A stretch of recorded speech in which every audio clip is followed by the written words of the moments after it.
Breaking news 47వ president గా Donald Trump బాధ్యతలు స్వీకరించినప్పటి నుంచి కూడా ఆయన సరికొత్త నిర్ణయాలు తీసుకుంటున్న విషయం మనందరికీ తెలిసిందే. మరి ఇదే నేపథ్యంలో అక్రమ వలసదారులపై కూడా ట్రంప్ ఉక్కుపాదం మోపుతున్నారు. ప్రెసిడెంట్ అమెరికా తీరుపై దేశవ్యాప్తంగా తీవ్ర దుమారం రేపుతుంది. మీరు బిగ్ టీవీ విజువల్స్ లో కూడా చూడొచ్చు. C-17 యుద్ధ విమానంలో అక్రమ వలసదారులు కూడా పట్టుకుని 205 మందిని నిన్న అమృత్సర్ కి పంపించారు. అయితే వాళ్ళని ఒక బానిసల్లాగా కూడా ట్రీట్ చేస్తూ సంఖ్యలేసి కూడా తీసుకొచ్చారు. ఆ విజువల్స్ కూడా మనం ప్రస్తుతం బిగ్ టీవీ లైవ్ లో చూస్తున్నాం.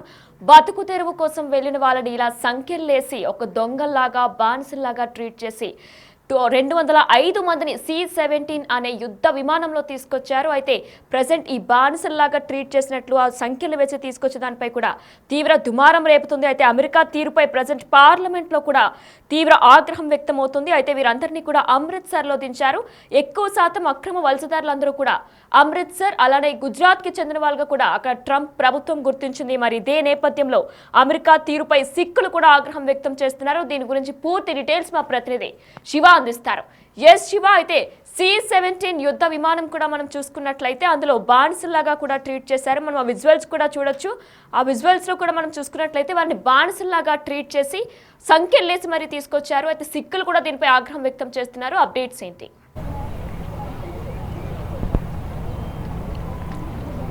రైట్ వినయన, భారత్కు సంబంధించిన అక్రమ వలసదారులు ఎవరైతే అమెరికాలో ఉంటున్నారో వారందరినీ కూడా తిరిగి పంపించేయాలనేది ట్రంప్ అధ్యక్షుడిగా ఎన్నికైన తర్వాత నిర్ణయం తీసుకున్నారు. కొంతమంది సెనేటర్స్ ఇచ్చిన సమాచారం మేరకు H-1B వీసాలు L-1B వీసాలను కూడా ఆటో రెన్యువల్ చేయొద్దు అనేది కూడా వాళ్ళు నిర్ణయించుకున్నారు. దానిలో భాగంగా ఎవరైతే భారతీయులు 18,000 మంది అమెరికాలో అక్రమంగా నివాసం ఉంటున్నారో సరైన ధ్రువపత్రాలు లేక అక్కడ ఉంటున్న వారిని ప్రధానంగా ఇక్కడ తిరిగి పంపించేయాలనేది అమెరికా ప్రభుత్వం భావిస్తుంది. భారత్తో పాటు ఇతర దేశాలకు సంబంధించిన కొలంబియా కానీ గెట్వామాలా కానీ ఆండోరస్ ఇలా ఇతర దేశాలకు సంబంధించిన వ్యక్తులందరూ కూడా ప్రజలందరూ కూడా అక్కడ ఉంటూ ఉన్నారు. ఈ నేపథ్యంలో వారందరూ కూడా అక్రమంగా వచ్చి ఇక్కడ సెటిల్ అయిపోయారనేది అమెరికా ప్రభుత్వం గుర్తించింది. దానిలో భాగంగానే ఇప్పుడు వారందరినీ కూడా తిరిగి పంపించేసేందుకు ప్రయత్నాలు చేస్తుంది. ఇప్పటికే భారత్కు సంబంధించిన కొంతమందిని ఫ్లైట్లో C-17 సైనిక విమానంలో నిన్న అమృత్సర్ పంపించి వేసింది. అయితే మరికొంతమంది కూడా త్వరలోనే రాబోతున్నారు. అయితే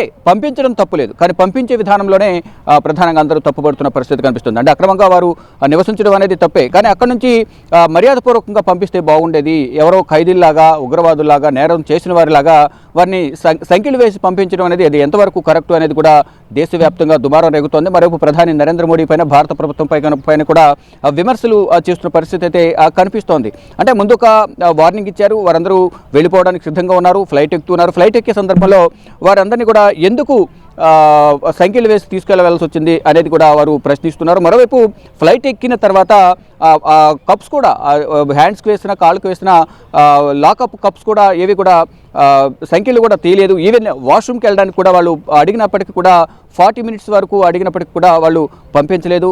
ల్యాండ్ అయిన తర్వాత మాత్రం మేము తీస్తామనేది కూడా వాళ్ళు చెప్పినట్టుగా తెలుస్తుంది. ఆ విధంగా ప్రయాణికులు చాలా ఇబ్బందులు ఎదుర్కొన్నట్లు కూడా తెలుస్తోంది. అయితే నిన్న వారు చెప్పింది C-17 విమానంలో 205 మంది బయలుదేరారని ఒక సమాచారం అయితే ఇచ్చారు. కానీ ఇప్పటివరకు మనకు అందుతున్న సమాచారం ప్రకారం నిన్న అమృత్సర్ చేరుకున్న విమానం ఏదైతే ఉందో దానికి సంబంధించి 104 మంది మాత్రమే నిన్న చేరుకున్నారు. దానిలో ఎక్కువగా ఆ చుట్టుపక్కల హర్యానా, ఉత్తరప్రదేశ్, పంజాబ్కు సంబంధించిన వారు ఎక్కువగా ఉన్నారు. కాబట్టి అక్కడ విమానం అమృత్సర్కు తీసుకువెళ్ళినట్టు కూడా తెలుస్తుంది. దానిలో చిన్నపిల్లలు కూడా ఉన్నారు, మహిళలు, పురుషులు వీరందరూ కూడా మొత్తం 104 మంది ఉన్నారు. అయితే వీరందరూ కూడా జాబ్ పర్పస్ అక్కడికి అక్కడికి వెళ్ళిన తర్వాత అక్కడ సెటిల్ అయిపోవడం, భార్య పిల్లలతో అక్కడ ఉండటంతో వారందరికీ కూడా సరైన పత్రాలు అనేవి డాక్యుమెంటేషన్ సరిగ్గా లేకపోవడంతోనే వారందరినీ కూడా తిరిగి పంపించేయాలనేది ట్రంప్ అధ్యక్షుడిగా ఎన్నికైన తర్వాత నిర్ణయం తీసుకున్నారు. గతంలో జో బైడెన్ ఉన్న సందర్భంలో కూడా దాదాపు 1100 మందిని తిరిగి ఇండియాకు పంపించారు. కానీ ఆ సందర్భంలో సరైన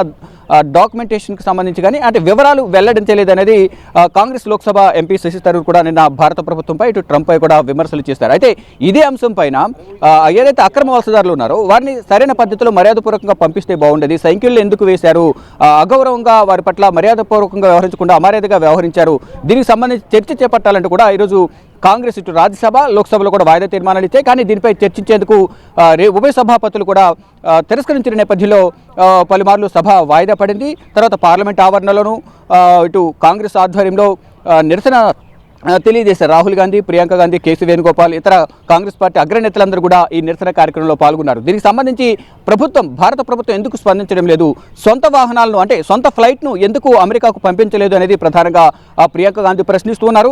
ఇటు కొలంబోకు సంబంధించిన గిస్టావో పెడ్రో కూడా ఆ దేశానికి సంబంధించిన అధ్యక్షుడు మా వాహనాలు మేమే పంపిస్తాం, మా ఫ్లైట్ను మేమే పంపిస్తాం, మీ ఫ్లైట్ మాకు అవసరం లేదు, గౌరవప్రదంగా మా ప్రజలను మేము తీసుకొస్తామంటూ కూడా 2 ఫ్లైట్లు పంపించారు. నిన్ననే కొలంబో చేరుకున్నాయి. అలాగే భారత ప్రభుత్వం ఎందుకు చేయలేకపోతుంది, ప్రధాని నరేంద్ర మోడీ ఎందుకు ఈ విధంగా వ్యవహరించలేకపోతున్నారు అనేది ప్రధానంగా ఒక ప్రశ్న లేవనెత్తుతున్నారు. దీనిపై వాయిదా తీర్మానం ఇచ్చిన నేపథ్యంలో దీనిపై ఎందుకు చర్చ చేపట్టడం లేదు, చర్చ చేపట్టడానికి ఎందుకు వెనకడుగు వేస్తుంది భారత ప్రభుత్వం అనేది ఇటు కాంగ్రెస్ కూడా విమర్శిస్తోంది. దానిలో భాగంగా ఇటు ఉభయ సభల్లో కూడా వాయిదా తీర్మానాలు ఇచ్చారు. దానిపై నిరసన కూడా తెలియజేసిన పరిస్థితి కనిపించింది. కానీ దానిపై చర్చ చేపట్టకుండా తర్వాత చర్చ చేపడతామంటూ కూడా అంటే ఈరోజు బడ్జెట్ పైన రాష్ట్రపతి ప్రసంగం పైన రాజ్యసభలో ధన్యవాద తీర్మానం ఉంది. ఇటు బడ్జెట్ పైన లోక్సభలో చర్చ ఉంది కాబట్టి తర్వాత చూద్దామంటూ కూడా దాటవేసే ప్రయత్నం చేశారు. కానీ ఇప్పుడే చర్చ చేపట్టాలి, భారతీయ ప్రజలు అక్కడ అవమానాలు గురవుతున్నారు, ఇబ్బందులు పాలవుతున్నారు కాబట్టి వారికి సంబంధించిన అంశంపై చర్చ చేపట్టాలనేది ప్రధానంగా కాంగ్రెస్ పార్టీ అయితే పట్టుబట్టింది. కానీ ఈ పట్టుబట్టిన నేపథ్యంలో ఇటు ఉభయ సభాపతులు కూడా వాయిదా తీర్మానాలను తిరస్కరించి సభను పలుమార్లు వాయిదా వేశారు. ఇక దేశవ్యాప్తంగా ఒకటే, భారత ప్రభుత్వం సరైన చొరవ తీసుకోవడం లేదు, మన సొంత ఫ్లైట్లను పంపించి ఎందుకు తీసుకురాలేకపోతున్నారు, ఒకవేళ అక్కడ అక్రమంగా ఉన్న నేపథ్యంలో వారిని మర్యాదపూర్వకంగా పంపించే విధంగా కూడా చర్యలు ఎందుకు తీసుకోవడం లేదు, సంఖ్యలు ఎందుకు వేస్తున్నారు, అవమానపరిచే విధంగా ఎందుకు వ్యవహరిస్తూ ఉన్నారు అనేది ప్రశ్న లేవనెత్తుతున్నారు. అందరూ కూడా దేశవ్యాప్తంగా అక్కడ ఉన్న వారి కుటుంబ సభ్యులు ఎవరైతే ఇక్కడ ఇండియాలో ఉన్నారో వారందరూ కూడా ఎంతో ఆందోళన వ్యక్తం చేసిన పరిస్థితి కనిపిస్తోంది. ఎప్పటికప్పుడు విదేశాంగ శాఖ మంత్రి జయశంకర్ అక్కడున్న భారత రాయబార కార్యాలయంతో మాట్లాడుతున్నప్పటికీ కూడా అక్కడ ట్రీట్మెంట్ అనేది సరిగా లేదు. భారత ప్రజలతో పాటు ఇతర దేశాలకు సంబంధించిన ప్రజలందరూ కూడా అక్కడ జీవనాధారం కోసం అక్కడికి వెళ్ళారు, అక్కడే సెటిల్ అయ్యారు. ఆ డాక్యుమెంటేషన్ అనేది సరిగా లేకపోవడం వల్ల ఇబ్బందులు ఎదురవుతున్నాయి. కానీ ఇక్కడ స్థానికతను దృష్టిలో ఉంచుకుని ట్రంప్ ఈ విధంగా వ్యవహరించడం కరెక్ట్ కాదు అనేది ప్రధానంగా దేశవ్యాప్తంగా కానీ ప్రపంచ దేశాల నుంచి ఎవరైతే అక్రమ వలసదారులు అక్కడ ఉన్నారో వారందరూ కూడా ట్రంప్పై విమర్శలు చేస్తున్న పరిస్థితి కనిపిస్తుంది. మొత్తంగా చూసుకుంటే ఈ అక్రమ వలసదారులకు సంబంధించి ఇండియాకు సంబంధించి 18,000 మంది ఉన్నారనేది ఒక లెక్క అయితే చెప్తున్నారు. కానీ పర్ఫెక్ట్గా అధికారికంగా ఎంతమంది ఉన్నారు, ఎంతమంది ఇండియాకు తిరిగి వస్తారు అనే దానిపై మాత్రం ఇంకా స్పష్టత లేని పరిస్థితి కనిపిస్తుంది. మరోవైపు H1B అలాగే L1 ఆటో రెన్యువల్ కూడా చేయకుండా అడ్డుకునే విధంగా కూడా రద్దు చేసే విధంగా కూడా ట్రంప్ ముందు అడుగు వేస్తున్నట్లు కూడా తెలుస్తుంది. వ్యూహాలు చేస్తున్నట్టుగా కూడా తెలుస్తుంది. సెనేటర్స్ కూడా దీనికి సంబంధించి రద్దు చేయాలి, అసలు అమెరికా బోర్డర్స్లోకి ఇతర దేశస్తులు రాకుండా ఉండే విధంగా కూడా కొన్ని నిబంధనలు విధించాలనేది కూడా చెప్తున్నారు. అంటే H1B వీసా అనేది గ్రాడ్యుయేట్స్ అందరూ కూడా అక్కడికి వెళ్ళి చదువుకున్న తర్వాత అక్కడ సెటిల్ అవడానికి అవకాశం ఉంటుంది. ముందుగా 3 సంవత్సరాల పాటు ఈ H1B వీసా అనేది ఇస్తారు. తర్వాత దాన్ని మరో 3 సంవత్సరాలు పొడిగించుకునేందుకు కూడా అవకాశం ఉంటుంది. తర్వాత L1 వీసా, దీనికి సంబంధించి కూడా భారత్లో ఏదైనా కంపెనీలో పనిచేసి ఈ కంపెనీ రిఫరెన్స్తో అమెరికా వీళ్ళు అక్కడ కంపెనీలో పనిచేసేందుకు ఇక్కడ ఎవరైనా రిఫర్ చేస్తే L1 వీసా అనేది ఇస్తూ ఉంటారు. అంటే ప్రతి ఒక్కరు కూడా భారతీయులు వర్క్ వీసా మీద వెళ్తున్నారు. ఆ వర్క్ వీసా అనేది కొంత గడువు మాత్రమే ఉంటుంది. కానీ గడువు ముగిసినప్పటికీ కూడా అక్కడ ఉంటున్నారు అనేది కూడా అమెరికా ఆరోపిస్తోంది. ఈ నేపథ్యంలోనే బయటికి పంపించేందుకు అంటే దేశం విడిచి వెళ్ళిపోవాలనేది ఒక ఆదేశాలు అయితే జారీ చేసింది. అంటే L1 వీసాలో దాన్ని కేటగిరీస్ వైజ్గా L1A, L1B కింద 2 వర్గాలుగా విభజించింది. L1A కింద 7 సంవత్సరాల పాటు L1A వీసా మీద అక్కడ అమెరికాలో ఉండొచ్చు. L1B కింద 5 సంవత్సరాలు అయితే వారు ఉండే అవకాశం ఉంటుంది. కానీ అక్కడ సంవత్సరాలు దాటి మరి అక్కడ గడువు ముగిసినప్పటికీ కూడా అక్కడ ఉంటున్నారు. ఈ నేపథ్యంలోనే సరైన ఆధారాలు లేవు, అందువల్ల తిరిగి వెళ్ళిపోవాల్సింది అనేది అమెరికా ప్రభుత్వం డొనాల్డ్ ట్రంప్ అధ్యక్షుడిగా ఎన్నికైన తర్వాత ఇటువంటి కఠిన నిర్ణయాలు తీసుకుంటున్నారు అనేది కూడా భారత ప్రజలైతే కొంత ఆవేదన ఆందోళన వ్యక్తం చేస్తున్నారు. అక్కడున్న వారి కుటుంబ సభ్యుల గురించి ఇక్కడున్న వారి తల్లిదండ్రులు కానీ వారి కుటుంబ సభ్యులు కానీ కొంత ఆందోళన వ్యక్తం చేస్తున్నారు.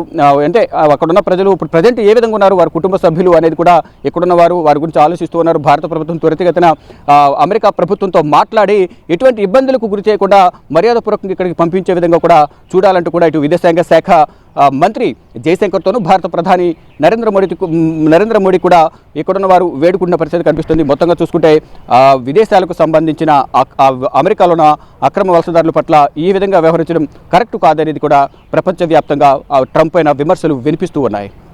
వినయనా. Right, thank you for the details Shiva. Yes, America తీరుపై దేశవ్యాప్తంగా కూడా దుమారం రేపుతుంది. మీరు బిగ్ టీవీ లైవ్లో విజువల్స్ కూడా చూస్తున్నారు. నిన్న C-17 యుద్ధ విమానంలో మన వాళ్ళని పంపించారు. మరైతే ఇదే నేపథ్యంలో వారికి సంఖ్యలేసి ఒక బానిసల్లాగా ట్రీట్ చేస్తూ కూడా పంపించారు. అయితే ఇది ఎంతో అవమానపరిచే విధంగా ఉన్నట్టు కూడా తీవ్ర ఆందోళన రేకెత్తుతుంది. మరి ఇదే నేపథ్యంలో కేంద్రం కూడా సీరియస్ గా ఉన్నట్లు తెలుస్తుంది. జైశంకర్ కూడా మరి కాసేపట్లో ఈ విషయంపై మాట్లాడనున్నారు. అయితే కాళ్ళు చేతులకు బేడీలు వేసింది అమెరికా ప్రభుత్వం. బేడీలు వేసి మరి పంపించారు. అయితే వాళ్ళని ఒక బానిసల్లాగా ట్రీట్ చేస్తూ కూడా అక్రమంగా ఉంటున్న వాళ్ళందరినీ కూడా ఇప్పటికే నిఘా పెడుతున్న విషయం మనందరికీ తెలిసిందే. మరి ఇదే నేపథ్యంలో C-17 యుద్ధ విమానంలో నిన్న 205 మందిని పంపినట్లు కూడా తెలుస్తుంది. అయితే ఆ సంఖ్య క్లారిటీగా లేదంటూ కూడా అక్కడ అధికారులు చెప్తున్నారు. అయితే 205 లేదంటే 105 మంది ఉన్నట్లు కూడా తెలుస్తుంది. మరి ఇదే నేపథ్యంలో వారందరినీ కూడా కాళ్ళకి చేతులకి బేడీలు వేసిన విజువల్స్ కూడా మనం ప్రస్తుతం చూస్తున్నాం.